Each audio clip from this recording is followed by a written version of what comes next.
going. All right. All right. So why don't we call this meeting of the MAPC officers to order? This meeting is being conducted remotely via Zoom via video conference consistent with Chapter 22 of the Acts of 2022. So everything will have to be done by a call of the roll. So let me just take attendance, make sure everybody can hear me. We have Sam Seidel. Here. Monica Tippett-Nutt. Here. Jen Constable. Here. Okay, so now we are officially called to order. We will skip over agenda item 2 due to the news that Lizzie just shared with us. And why don't we go to 3, the approval of the minutes of June 6th, 2022. Everybody have a chance to take a look at those minutes? Yes, I move we accept the minutes of that date.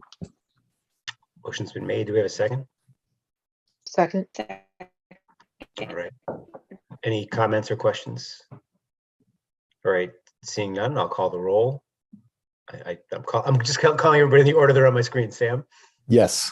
Monica? Yes. Jen? Yes. Great. Minutes pass. All right. Next, agenda item 4, review of contracts. Lizzie, will you take the lead on that? Yes, I'm glad to. Although Anna just messaged saying that she also wanted to join for this part. I'm just hoping we can give her one quick second because I think she didn't get the most recent link. Andre, can you just send it to her really quickly? Yeah. I will forward it to her. I believe I did send it this morning, but I'll send it along. Yeah, just send it one more time. I'm sorry. Do folks have the like sort of list of contracts and revenue documents that Mark sent? I'm glad to call it up on my screen if it's helpful. I do have like 8 gajillion things open on my screen, but I'm glad to call it up if people want to see it to go through. We did get it. I don't have it in front of me, but it's up to if people want. I mean, it wouldn't be bad to see it. I would. Yeah, it might be easier if you share it. Sure. Yeah, give me just 1 second and make sure that I can do that.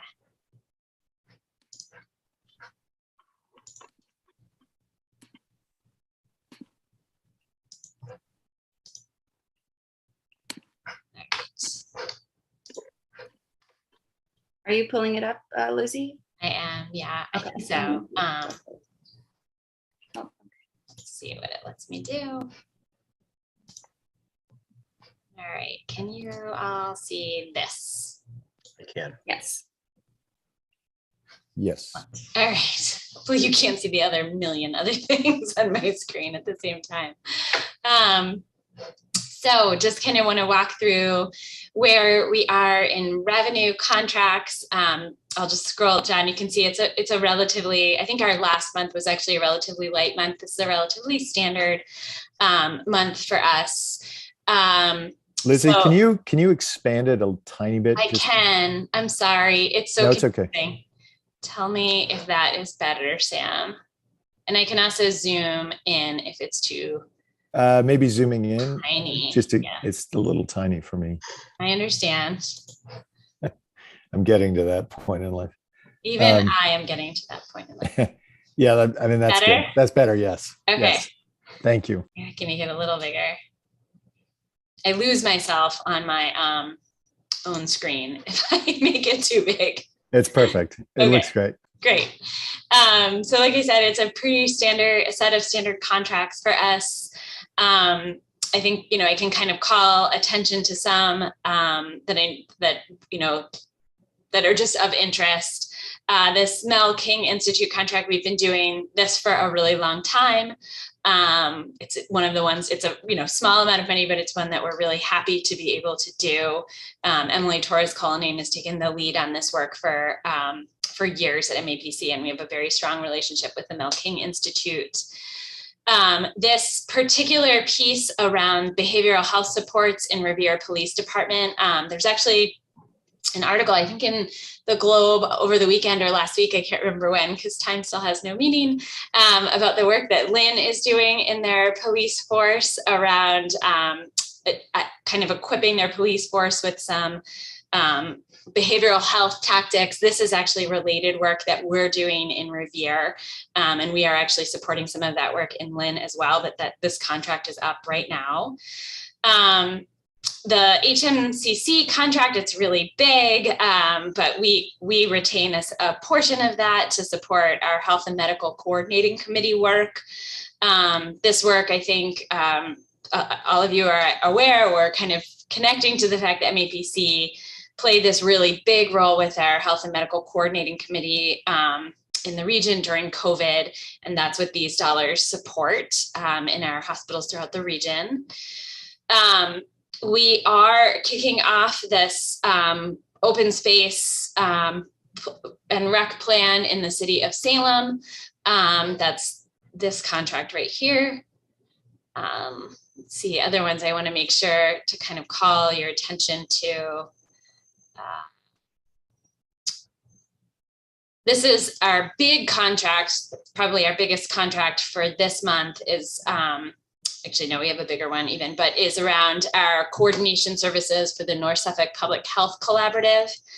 And this is how we provide services to the Public Health Collaborative. I'm sure if you have specific questions, Sharon or I could answer them. But this is a really exciting piece of work that we've been doing, again, since COVID. Yeah, we do have a bunch of, now that I'm looking at it more closely, we have a bunch of really big contracts this month. Again,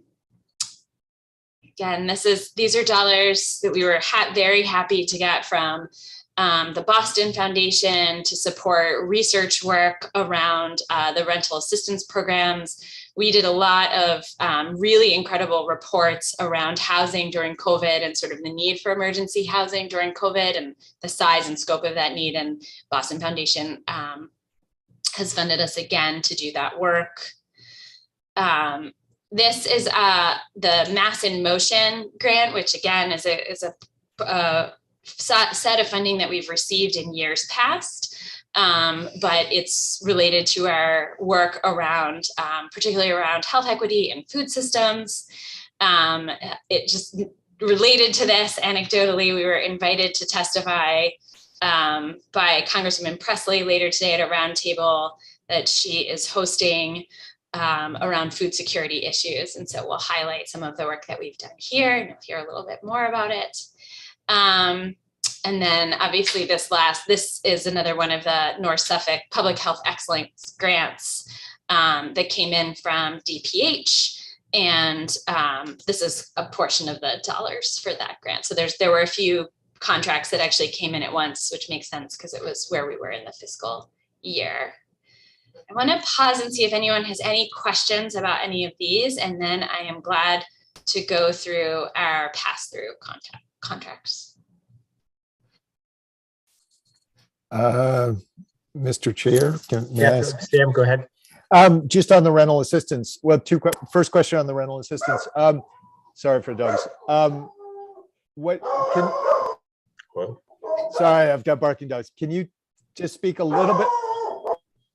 They're really excited about this work, Sam. Those dogs are really excited about the rental assistance work. Yeah, I'm just curious about it. It sounds like an interesting thing. What's the goal? What's the intent or the hope for the funding? Sure. So we, and when I'm not sharing my screen, because I can't, I'm just like not a wizard at this, I can share with you. We did during COVID, essentially a set of data projections around how many people would need emergency housing and emergency rental assistance. And we did that work actually kind of on our own. And it ended up being used by the state to figure out how many dollars that they needed to use to put into emergency rental assistance. And so this essentially builds on the work that we were doing there to talk about sort of the lessons learned from that effort and what the state did and a little bit about what they didn't do, so we can try to inform policy decisions going forward about how we create emergency rental assistance, the population of people who need it, kind of thinking ahead for future emergency planning. I think it'll be a really cool body of work. Yeah, it sounds very, very interesting. And then on a more technical question, which I don't know, this shows up on the revenue side, even though a lot of these have passed through money as well, but because there's revenue, it's counted on the revenue sheet, basically. Exactly. Okay. Yes. Okay. Thanks. Yeah, no problem. All right, I'm gonna switch to the pass through. I think I need to actually stop sharing and then reshare. Hold on one sec.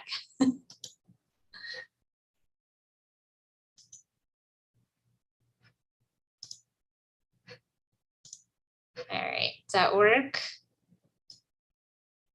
Yep, there we go. Make it big again for even my old eyes. So these are all of our pass-through contracts. Again, relatively standard amount for the month, though a little higher because we're at the start of the fiscal year. So that's kind of what this is reflective of.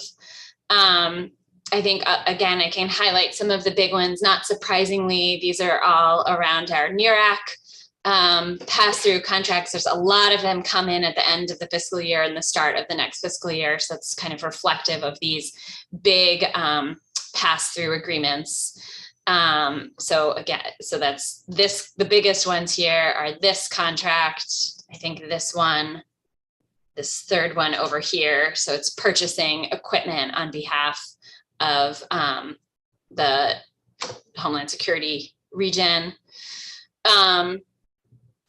I think other pieces that again, these are all, again, related to municipal collaboration and are either, this is the HMCC dollars, essentially that are passed through.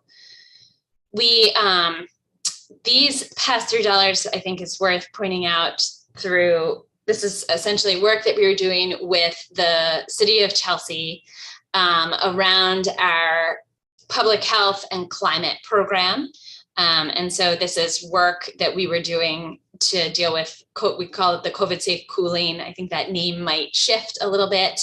And a lot of those dollars, they go essentially directly to the community. So that's this pass through. Just want to see other pieces. Actually, I will just call out here, this was a contract I'm actually, a pass-through contract I'm actually not familiar with. It's not one of my teams, but I don't actually, I want to just flag that I don't actually know what it is that we are doing in this particular piece. So I'll just say there. And I think everything else, yeah, most of these other pieces are around municipal collaboration. I'm glad to see if anyone has any questions here that I can answer.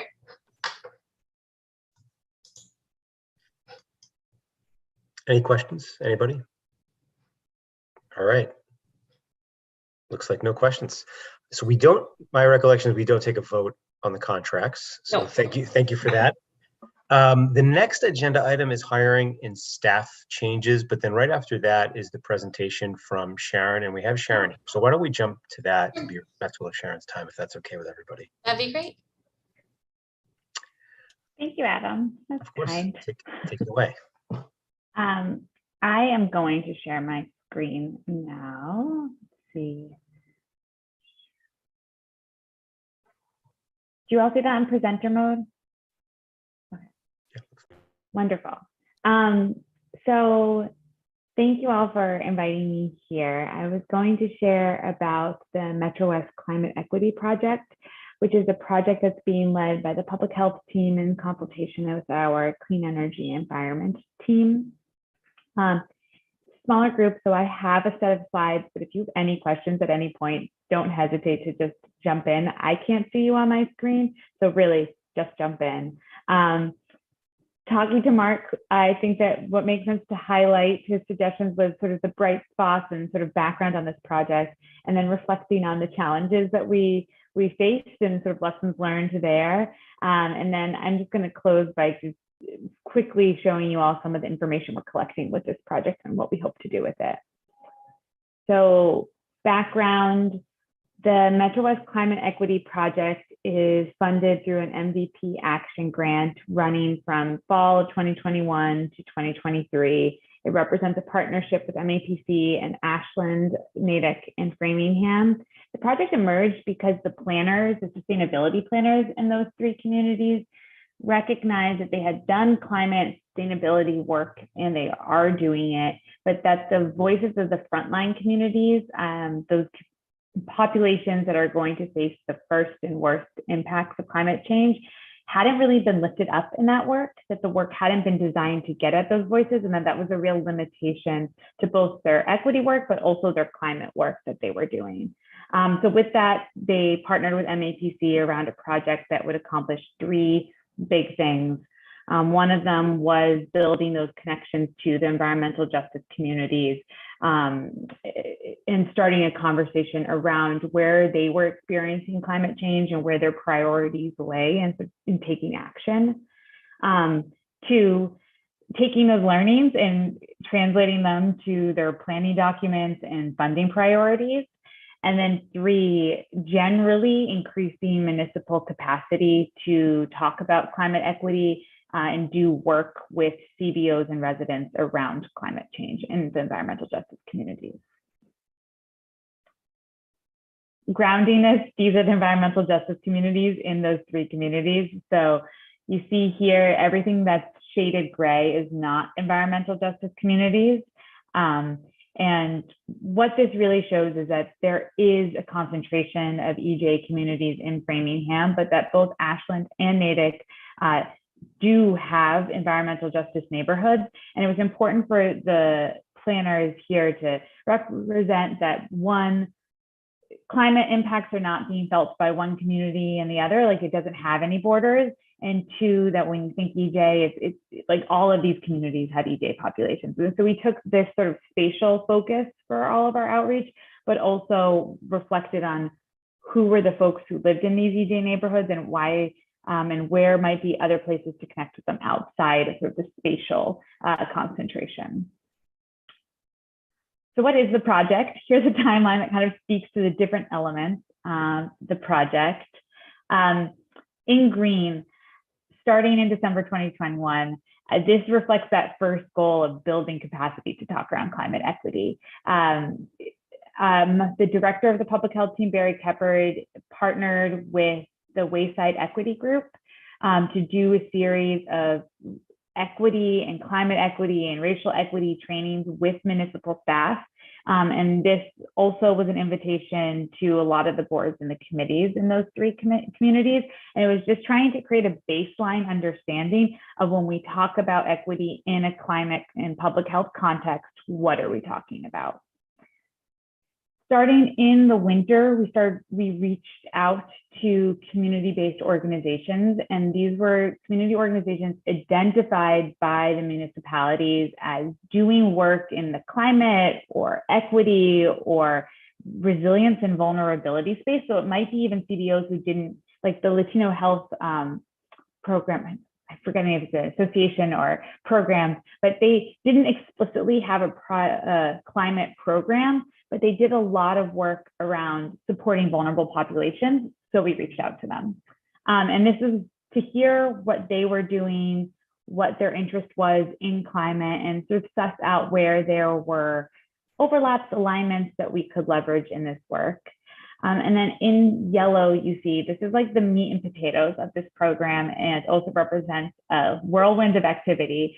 We worked in this project, speaking to that goal of wanting to connect with EJ communities. This project recruited 9 residents who lived in the EJ communities or had some strong networks within them to do outreach to their networks around climate change. And we called these residents our community climate liaisons, and the project kicked off with a series of workshops that was both to build up a common understanding, again, of what is climate equity, what is climate change, what are we talking about here, and also co-design as a group. What are the ways that we want to, what is the information the municipality needs to know, and how do we go about collecting that information? And the data collection, those sort of grounding happened in February and March. Data collection with the tools that the liaisons and us created happened in spring, April, and May. The liaisons did very concentrated outreach into their networks, but we also did some the municipalities supported more standard means of outreach through like municipal websites, listservs. And then we came back together at the end of the spring to make meaning together of all that data and say, okay, what does this tell us? What's next? What more do we need to know? And we did that in green there with the municipalities, again, that larger group of stakeholders that we engaged in the beginning. And now over the summer, having sort of sussed out priority areas, we're really drilling down into what additional information do we need to make this these priorities actionable. So we'll be doing that through the end of the summer with the liaisons, a smaller group of those liaisons. That's the meat and potatoes of this project. And I wanted to share a little bit more about the climate liaisons because like they're what got me so excited about this project. And I think that they're the most interesting model. They're a very interesting model that I think would be, I'd be excited for MAPC to explore and its work in different ways. So the climate liaison, this model of working with residents, it was designed by looking at similar efforts in the climate and public health spaces and trying to pull out what successful elements we think could be replicable in this context. There were 5 what we called bright spots that we brought to this project, which was talking about climate with the public health lens and approach, using a lot of popular education methods and models in our work with the community liaisons and municipalities. And with that sort of co-designing of all of the materials, and then creating a space that was both inclusive and lifted up the intersectionality of our liaisons' experience and knowledge around climate change. These are going to go through quick. These are slides of slides, so not very interesting, but this is reflecting the integration of health equity into the climate perspective. And what I show here is that we use data, pictures, stories, but we try to refocus the conversation of climate from how does it impact infrastructure to how does it impact individual experiences and lift up those stories. With the popular education model, this was fun. This for those who are not familiar, the model is really that in popular education, there's expected a high degree of participation from everyone, and the reflection that teachers and students are not separate groups, that you're there to learn from and teach everyone together.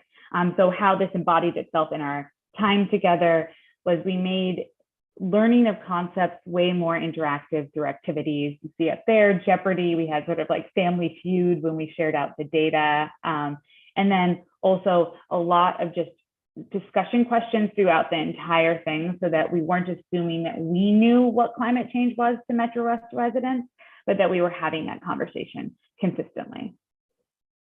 And then the co-design of materials. This was reflecting again that we wanted to make sure that the information that we were collecting reflected what the residents thought was the information that was important for the municipality to know. And that also we were designing tools that the residents felt comfortable using, felt got at the meat of the issues, and that they knew how to sort of execute themselves and they felt like the ownership of that tool. And then why did I think that this was so successful and why I'm so excited about this model? So the Community Climate Conversation Survey was open for about a month and a half. Around over 850 people took the survey, which is pretty good. Over a third learned about it through those community liaisons, which is amazing. 1/4 learned about it, about 1/4, 1/5 learned about it through direct mail or postcards to those EJ neighborhoods. Which was also a success that we learned of that as like a new way of doing outreach about a project. However, when you look at the limited demographic information we collected by those different outreach methods, you see that the community climate liaisons who like 2/3 were recruited from a English as a second language program. Nearly 2/3 of them were either spoke Spanish or Brazilian Portuguese as a first language. And you reflect that like that piece of their identity led to direct, like in the folks that the survey connected to from the community liaisons, it was just much higher Latinx population who took the surveys when those were the folks who were doing outreach around it. And so it just recruited much more racially and ethnically diverse participants, and also reflected our project focus on the EJ populations, that there was like an oversampling of EJ populations by our community liaisons, which was just exciting to see that sort of our hypothesis and the way we designed it worked. And again, like postcards were really successful at getting people to take the survey, but when you look at the demographics, it didn't really reflect who we were hoping to connect with in the project. That being said, when you combine the oversampling of these EJ populations done with the community liaisons with those more standard ways of reaching out, what we saw is an overall survey population that really reflected the region, which I also think is a success, because usually when you do these types of surveys, you don't see results that are so representative. Again, we only collected age and race and demographic data, so there's a lot of other ways to tell that representativeness, but I don't normally see results like this. In this graph, the yellow is our survey and all those blues are the census demographics for those 3 municipalities. And you see that the survey looks a lot like the population of Framingham by race, ethnicity, and then also by age, with the notable absence of folks under 18, which in my opinion reflects the fact that our youngest climate liaison was a Framingham State University student. So we didn't really have a connection to those under 18s.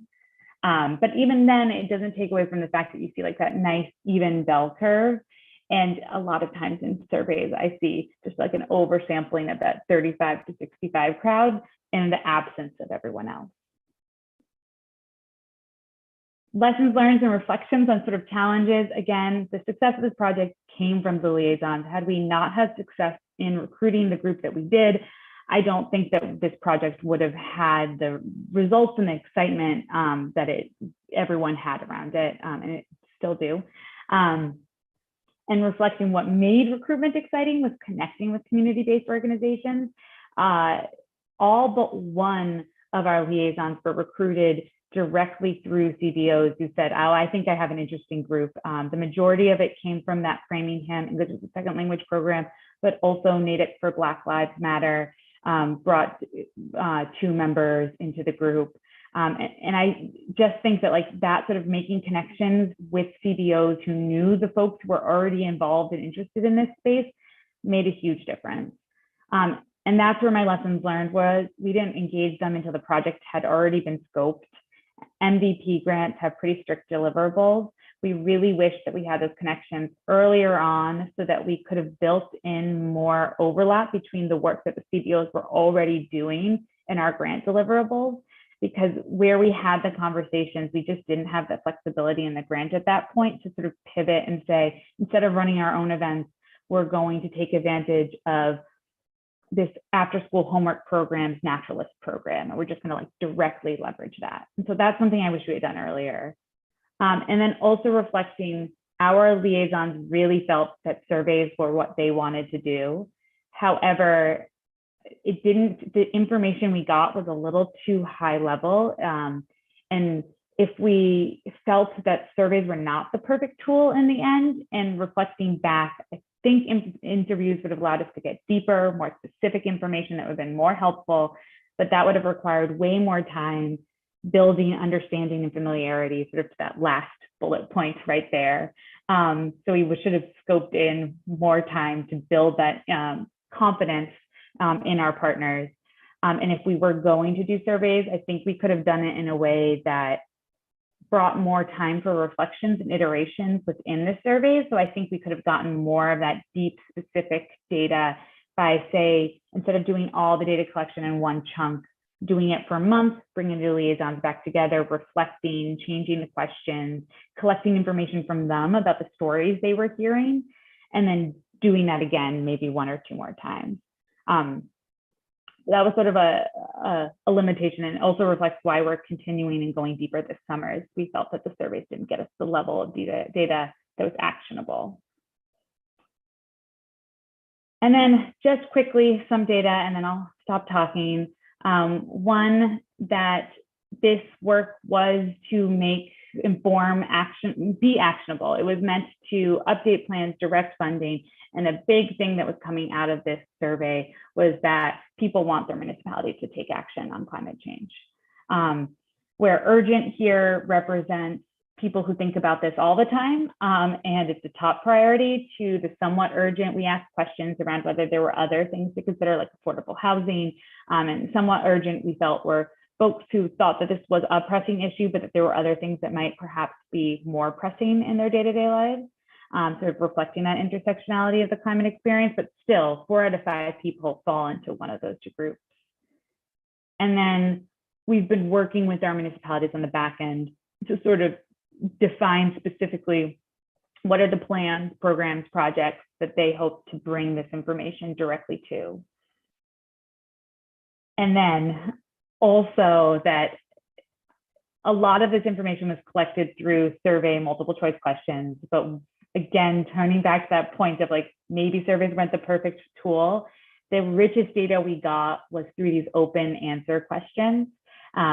And we spent a good deal of time. We got tons of folks putting really great ideas around like where were they seeing climate change in their life, and where they wanted, how they were coping, and where they wanted their municipality to take action. And we did some qualitative data analysis to make sure that those open answer responses were being given the same level of attention and focus in our conversation as the numbers data. And so here you see the big high level, they're quotes that are representative of themes. And these were sort of where our community and our community liaisons were looking for action around climate change. And that's I'll stop sharing. That's again, a whirlwind of information on the project. If there are any questions, I'd be happy to answer. Great job, Sharon. Does anybody have any questions? I have a question, but I'll go last. Nobody? All right, then I'll dive in. I'm curious, in all the discussions you had and sort of like the thinking about the approach and the educational models, any thoughts or takeaways on how people want there to be action, but don't either view it as somebody else's responsibility or problem and don't necessarily take action on their own? And a couple things in what you presented made me think about it. First, though it's factually true that some people are more impacted by climate change than others, it gets me worried that those not impacted don't think they have to worry about it as much. And then, as I saw in one of the final slides, talk about municipal EV fleet, or 5 years is too long. I wonder, is there a cross section of how many people who check the boxes for wanting those things who also then get in a Tahoe and drive home? And I'm just curious if this is maybe more fundamental and beyond like the 4 walls of the project, but just any thinking about that, where there is an intersection between desire for action and where the individual, like where people might actually feel some responsibility for taking action on their own. It's a really good question. I would actually say that in the responses and in the stories that our liaisons shared about conversations with people, the desire was more skewing towards people wanting to take action and not knowing how to, and feeling like I recycle, but then I hear that recycling doesn't do anything, or I don't even know where to begin, or I know that there are these state programs that can help me weatherize my house, but like I don't know what's a scam and what's not a scam was a really, really common one we heard. But yes, it was. And I think also with these conversations, it was a balance between the people feeling the importance and the need to take individual action, and that being important and like increase their own education about climate, while also not wanting to say that individual action is what's going to help, like to solve the climate crisis, that it's much more systems thinking. And how do you balance those both? I think that was a real tension we felt, where folks wanted to sort of demonize people who were driving their Tahoe, or demonize people. AC was a big one. People wanted to demonize folks who ran their AC, but then we know from a climate resilience perspective that like heat stroke is really scary and real. And so how do you have a conversation that balances that? I don't really have answers, to say, except to reflect that we like try to represent the complication and not say one side is right and one side is wrong. Thank you for that. Yeah, and I don't expect there to be an answer. Just it's stuff I think about, and things you presented made me curious about it. Any other questions for Sharon? Adam, I don't necessarily have a question, but I just want to comment. Thanks, Sharon. That was really interesting. While I understand why you felt like maybe the survey wasn't the best tool, what I found interesting throughout the presentation was I think the number of survey responses that you did receive was a respectable amount, and I'm wondering if you felt it seemed to signal to me that there was an interest in climate change and there is concern out there. One concern I have, and I think it's sort of what I'm hearing and similar to Adam's question, is just that level of education. Does the average household, or maybe even in particular our EJ communities, are they aware of the actions that they can take? And then maybe also, in some of what you saw, how to communicate that with the municipalities, or at some different level, how to participate in taking action against climate change. So not so much a question, but just a thank you and something that I heard in the responses that you discussed. I actually think that is a really interesting point, and one of the places that we think we're going to go deeper this summer. We're going to have a conversation on Wednesday, so I only say this in hypotheticals right now, but the municipality specifically said this survey reached folks who we are not reaching with our sustainability listserv. How can we make communication about the programs we do offer more accessible, more equitably communicated, so it's reaching everyone, and that's maybe one of the places that we're going to go deeper with our liaisons this summer. And I just want to chime in on this general conversation because it's something I think about a fair amount myself. I like to think of myself as reasonably informed on this stuff. And every time I hit one of those crossroads of sort of decision making about actually doing something, whether it's my house or my car, I realize that I know so little about what the facts actually are, whether you're talking about EVs and the amount of carbon it takes to actually build an EV, or I think the point that maybe I would land on is the amount of money that is currently available to do something green is really kind of astounding. And I think even for fairly middle-class folks like myself, you just don't know that. You really don't know how much is out there. And I think you don't need to have a PhD in environmental science to realize if I make this choice, I'll get $2,500 back from the state as opposed to making that choice. And just as for example, and then I'll shut up. Last winter, my heating furnace died in the middle of winter. It was very cold. And I replaced it with a gas furnace. Now, it was a more efficient gas furnace and I did get some money back. But if I had made a more ecological choice, I would have gotten more money back and done a better thing for the environment. And I think that must play itself out over and over and over again in household after household. So, yeah, and even not home modifications, one of the things we heard was the energy aggregation programs, folks getting taken in by scams that said that they were they represented themselves as a green energy aggregation program, and then suddenly their bills were higher, or they realized it wasn't, that the promises weren't actually what the literature represented it as. And to your point, it was folks who had thought that they were making a decision that was aligned with their values, and then found out that they had essentially been scammed by someone who was representing themselves to be the city. Which gets to Jen's point about how do we communicate on a local level better about what is a genuine opportunity and what's not. So Sam, yeah, from as big as converting to heat pumps to as small as how do you get your energy from the city? Yeah, it is so tough. I mean, I'm an avid composter, and I had friends over yesterday, and they always make fun of me about it. But then yesterday they're like, "Well, did you see that Globe story about composters destroying the world with PFAS?" And it's like, well, that's there's more to that story, right? But like, that's just one example of all these different ways folks can get confused or discouraged by choices they can make. All right. Seeing no more questions, Lizzie, you look like you want to. Yeah, I just kind of want to, well, first I want to thank Sharon for joining us today. It's so, I love hearing about this work.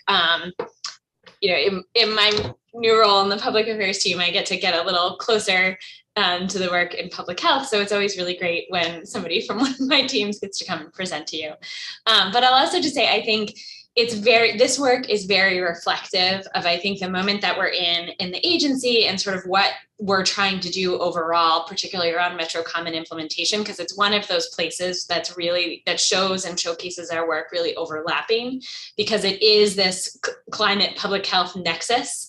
And so I just want to, I guess it's like a little bit of a preview, because we are going to be talking about the agency's work plan in our next executive committee meeting. And obviously, like, as we're talking about Metro Common implementation and the strategic plan for the agency, but this project is it's like a real example of that kind of work that we're doing and that we're really trying to purposefully undertake with our communities. And I think particularly importantly, that our communities have a real appetite for, that they are actually seeing that the work in the planning world feels a lot less siloed.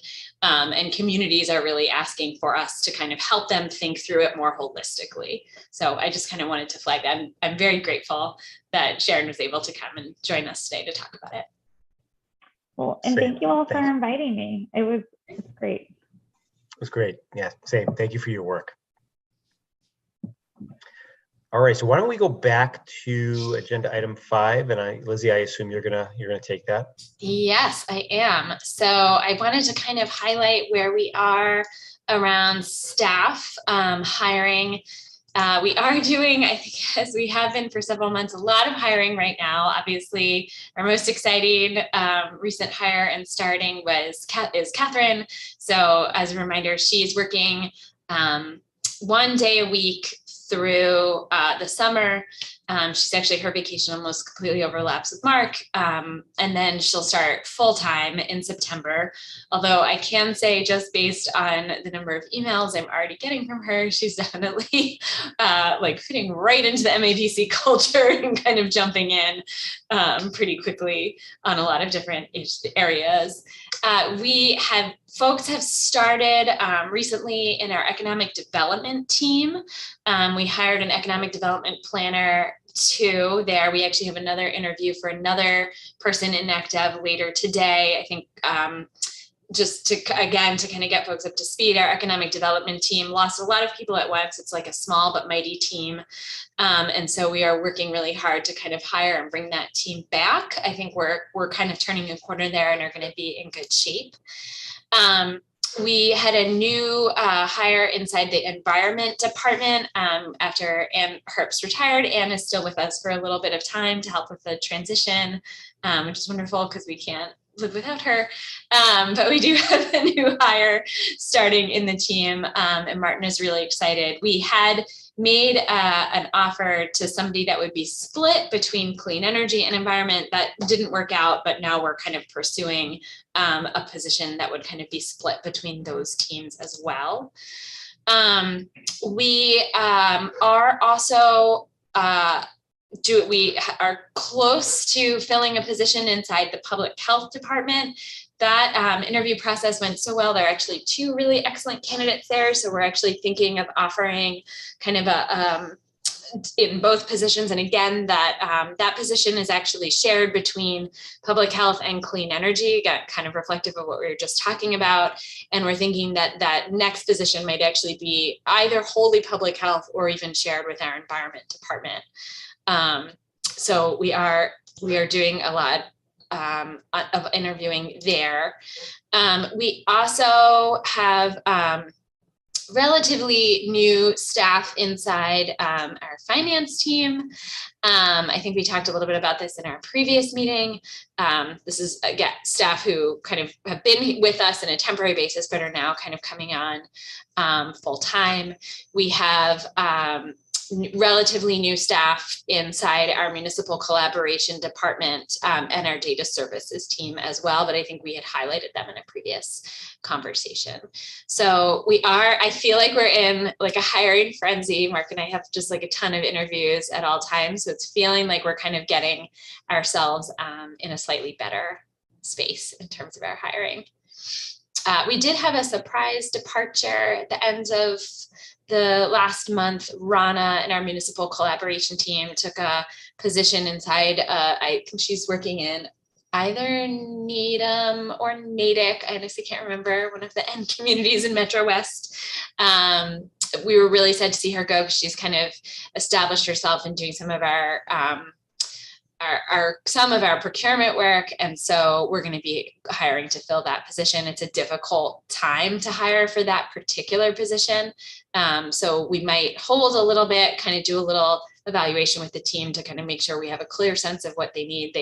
Some of the other team members have actually deepened their expertise there, but we will be posting for that pretty soon too. Great. It's a lot. That's a full-time job unto itself. It's a lot. It is a lot of interviews.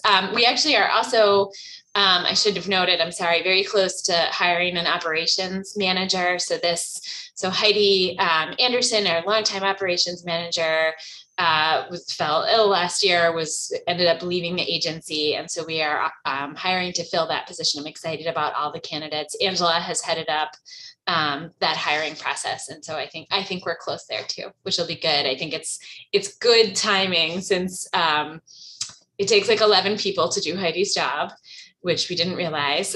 And as folks are coming back to the office, because today is technically our first day of reopening, it'll be really wonderful to have somebody who can take on that full-time operations piece. Great. Yeah. Great. Yeah, it's a lot. It's good though. It's a good problem. Questions for Lizzie? Since I always have a question, how's the job market? Is it pretty tight? Is it hard getting people to apply? Or I'd say I'm more optimistic about it than Mark. I think it is a difficult market because I think a lot of people are still making transitions post-COVID.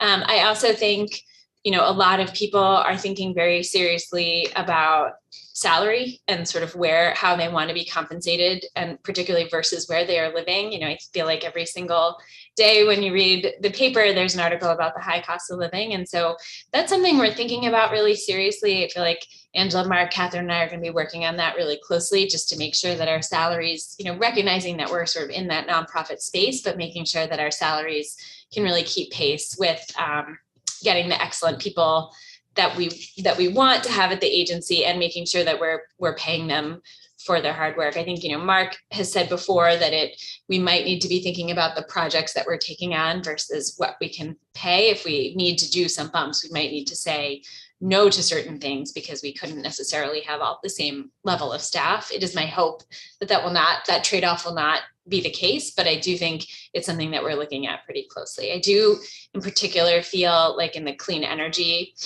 market it's just a higher pay scale. And I think we need to be thinking internally about how we might have different pay scales depending on different departments, but that becomes very tricky because we want to make sure in general that there's salary parity across the agency. Interesting. And one other, I think, related question, is the back to the office question an issue at all in hiring? Or? We've been very clear in all of our hiring, I'd say for about a year, that our goal is to have people in the office 2 days a week. I honestly haven't found too much pushback on that. I think, people are, at least it feels right now like people are, maybe because the weather's nice, people are eager to get out of their house for a little bit. And I'll also just, note too that our in-person requirement, it's also about, being around our region for in-person meetings. So it's not necessarily like come sit at your desk in a Zoom with your door closed like I'm doing right now, but to actually try to facilitate some of that cross collaboration. And we are also doing some internal work. And again, Angela taking the lead on this, and HR and operations side to try to help our staff understand why that piece is so important. I feel like that is an ongoing conversation that I think a lot of us are trying to figure out how to have with our teams. Yeah, fascinating. Okay, thanks. I was talking to someone who manages in the private sector over the weekend, and they said they are having a challenge recently with some of their younger employees wanting to bring their pets into work. Oh my gosh, we talked about that a long time ago, but unfortunately I am like deathly allergic to dogs. So I'm probably the limiting factor there. Just sharing that as it could be worse, right? It could be, it could always have a tougher challenge. As long as no one brings a ferret, I'm good. Yeah. Scare me. Any other questions for Lizzie? Okay, seeing none. Thank you, Lizzie. That was a very good update. I think a lot of Lizzie today. Strategic Planning DEI Advisory Committee. Sure. So again, just a brief update here, just so folks are kind of all on the same page. We are about to undertake our strategic plan and our DEI assessment. It's a little overdue, but we typically think of our regional plan as the plan for the region, and then the strategic plan as the plan for the agency. The last time we did our strategic plan, we coupled it with an organizational assessment. We are instead doing the DEI assessment this year. It'll look in practice a lot like an organizational assessment. It kind of asks a lot of the same questions internally of our practices and processes, but it's really with that DEI lens. And again, its impact on our staff and then how we do our work with the region. So we are putting together essentially an internal and an external advisory committee. They will also have some shared conversations as well. We would invite any of you to think about participating in the external if you're so interested. I think on the internal side, so Mark and I are finalizing this. Catherine is still meeting people, but she will be welcome to help us finalize this as well. It's not meant to be exclusive. We're really trying to balance it with folks who actually have some deep experience with the agency and even some newer staff that are kind of coming at it as sort of an ideal perspective. Eric Hove and Angela Howard are leading this process. I am certain that at future officers meetings, we will actually have them come and talk about like very specific aspects of the strategic planning process. But we are going to be putting out an RFP for a consultant to actually do that. We would be open to having one consultant that runs both processes or two consultants, depending on how it works. I know some folks in the strategic planning space are also doing the DEI assessment. Some actually recommend that you have that actually be separate. But yeah, so looking at the list, it's like I said, kind of a mix of staff who've been here for a little while and staff who are a little newer. And then kind of trying to get a diverse array of perspectives, but not have the challenge of the balance that folks know from our revenue at MAPC is that the more folks we have on that committee, the more it costs us in time, money. So we want to try to keep it relatively small and tight. And I'm glad to, I think we'll probably be able to share that finalized list within the next couple of days. On the external advisory side, I think right now our three council members, so Sharonda Almeida, Gina Martinez, and Sarah Stanton have already agreed to help participate in that external advisory piece. We have a mix of council members from our cities and towns. I do feel like right now the council list is leaning a little too heavily towards our towns. So if there are good city people that you feel like we should consider reaching out to, please let us know.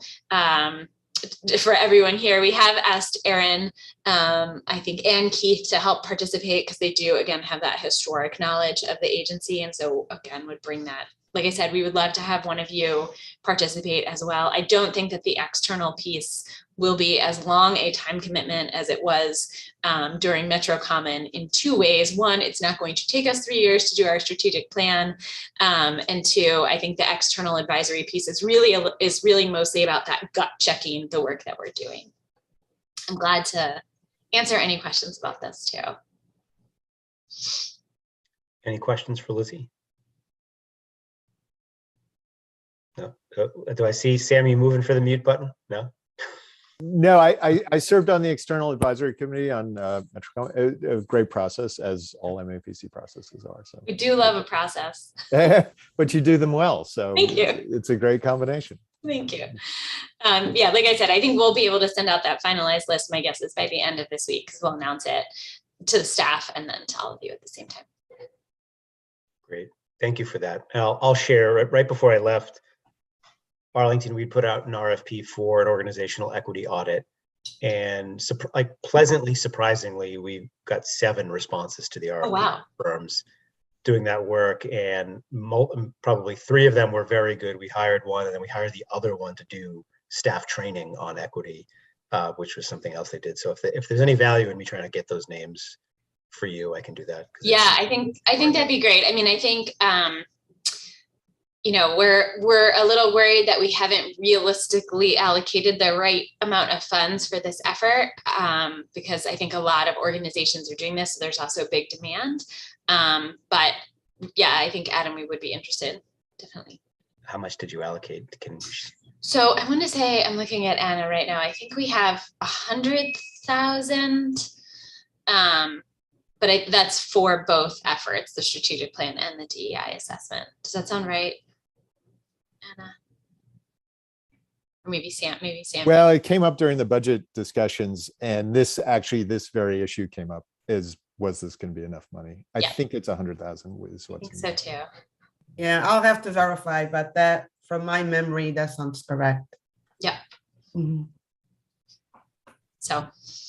Yeah, I mean, I don't, Arlington is a bigger employer, right? So I don't know exactly how places would price it. I think we were around 100 for just the equity audit. And I think the school department was doing it separately and they were more. I think they were like in the 125 area, but they're a huge employer, right? Right, yeah. They have 900 employees. So it could be, you could be right where you need to be. Yeah, we have 100. Yeah. Great. Great. So stay tuned. Again, there will definitely be a role for the officers to play, even if not an official role on the advisory committee. Awesome. Thank you, Lizzie. Yeah. All right. The next agenda item is reviewing the draft agenda for the July 20th, 2022 executive committee meeting. Yes. Lizzie, do you have that handy to bring up? I do. Let me pull it out. I was just grabbing it. There it is. Is that working? Yep, I can see it. Excellent. Let's see if I can make it bigger. Great. So nothing huge here. We will give a short update on the strategic plan and the DEI assessment. I think the piece here that is, I don't know what this, I honestly, I think this is actually not the most recent one. I think that what we are actually hoping to do at the August meeting is to start the conversation around the approval of the work plan for this year. So by way of background, we ask staff to create a work plan for each of their departments. And that actually goes to our entire executive committee for approval. The work plan process generally starts in each team sometime around the end of May. And then teams usually meet in person, and a lot of them did actually try to meet outside in person this year in June to actually put together their work plan. Mark and I are reviewing the work plan right now. I think our proposal right now is to actually just present to the executive committee on those sections of the work plan that Mark and I have oversight on, rather than the entire agency work plan, just because it's just too big to go through all of the pieces at once. So I think that will be this number 6 time slot will actually be going through our work plan. And Mark and I, like I said, are kind of going through those work plan pieces now. Our top priority is to make sure that the teams include in the work plans. I think a lot of, just based on my review, a lot of times what our teams do is they kind of right, which makes sense. They sort of hone in on just their teams. We like the work plan to be reflective of some of that interdepartmental work that is increasingly happening at the agency. And then we ask the teams to really call out those places where their work is actually focusing on equity. So sometimes people will call out a specific project or type of project and not actually make that connection back to how it impacts the mission of the agency. And so we try to pull that out. So we are undertaking those reviews right now and are hoping to have that ready by the July XCOM. I will note that it is much earlier than it has been in recent years, and actually getting a portion of it to XCOM for review in July would actually be like a really good feat for us. And then the plan would be to conclude the work plan review process, ideally in September, because we usually cancel the August executive committee meeting, but that is the next decision we would need to make. Great. Lizzie, am I imagining that the executive committee has to vote to endorse the hiring of deputy directors? Why did I feel like we did that for you and I don't remember doing it for Catherine? You actually might be right, Adam. You did have to do that. I do think that happened. I will make a note of that because I think that we might need to have something at the July. Okay. The July XCOM.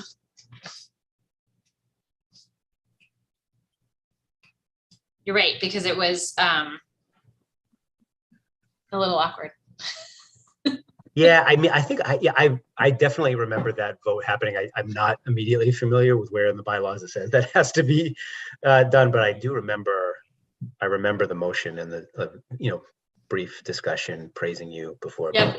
So. Yeah. Yes. It was like both awkward and lovely. Yes. You're right. I will flag that for Mark. I do think we need to add that in. Great. I did realize I forgot to note before I got into the piece around the work plan.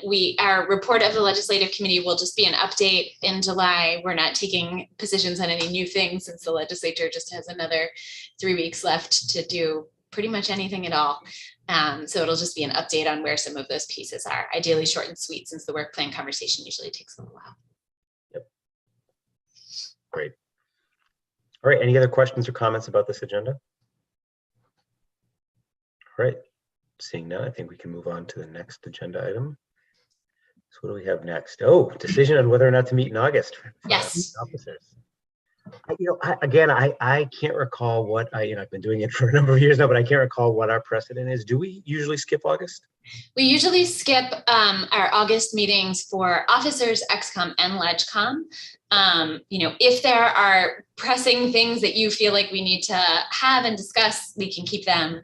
Every so often, there has been a need to have an emergency conversation with the officers team, but typically not. Usually August is relatively quiet on meetings, but again, our suggestion would be that you cancel the August officers and executive committee meetings, but up to you. Adam, would you entertain a motion that is that appropriate? Is this appropriate to move that we cancel both officers and XCOM? I would entertain that motion. Does anybody want to second it and/or discuss it? Second. All right, motion's been made and seconded. Any comments or concerns? Anybody want to have the meeting? All right, seeing none, I'll call the roll. Sam? Aye. Monica? Aye. Jen? Aye. And I also vote yes. All right, we'll take August off. Excellent. We'll be back in full force in September. So now, last agenda item before adjournment. Any other business not known at the time of the posting of this agenda? Anybody? I have none. I would just quickly share, Lizzie's aware of this, that the Globe Metro section does that yes/no question every week. They asked me to vote to pen the yes for is the MBTA communities law a good policy. The MBTA communities law about zoning density changes being required. So I only share this because I'll be listed as MAPC president. So I think it'll be later this week or this Sunday. I'm not exactly sure on the timing of it, but just so no one's surprised when they see that. Great. Thanks, Adam. Yeah, it's later this week. That I was looking for it last week and I didn't see it. Yeah, I think it is. He sent me, the guy who, John Laidler, who does it, sent me some of his revisions just like in the early part of this weekend. So I'm assuming it's for next week. Great. Excellent. And I think, so folks are aware, Mark also sent out the Metro Mayor's statement that went out at the end of the week around the service cuts and sort of the Metro Mayor's position. Great. Anybody else? All right. Look at that, 10:12. We'll tell Mark, a much more efficient meeting. He knew. I talked to him at 8:30 this morning. He's like, I know you're going to get done early and you're going to make fun of me. Maybe he's watching. If he is, we can say hi on YouTube. Well, if he is watching, hope he has a very quick recovery. Yes. Wish him the best. All right, then I will entertain a motion to adjourn. So moved. Made by Sam, Second. Second. seconded by, I'll give that to Monica. All right, so I'll call the roll. Sam, Yes. Monica, Yes. Jen, Yes. and I also vote yes. The meeting is adjourned. All right, Lizzie, you carried it today. Thank you very much. Good Yeah. job. Thanks, Nice everyone. job. Thanks for bearing with me. No, you were great. Once we all found the same room, we got it done. We got it done. Yep. Excellent. Thank you so much, everyone. Really good to see all of you. Stay well. Take care. Have a great day. Bye.